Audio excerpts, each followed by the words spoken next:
یعنی نظر سببی حل شوی همین کار نیست. دیگه آدمایی نمیکنه من دختردار شوم این میکنم، پسردار شوم اون میکنم، گفته نظر میکنم. این نظرها نادرست است. این نظر مالی بخیل است. گفتم پیامبر صلی الله علیه و آله نظر لا یاتی بخیر، نظر خیر نمیبیاره.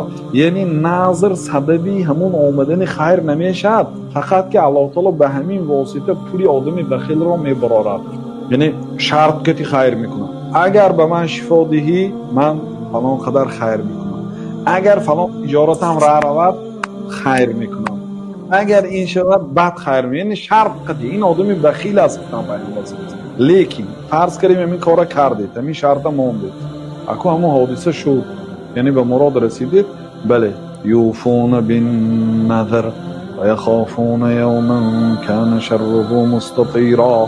الله تعالی تعریف کرد اونایی که به نظر وفا میکنن. نظر حتمی هست وفا کرد.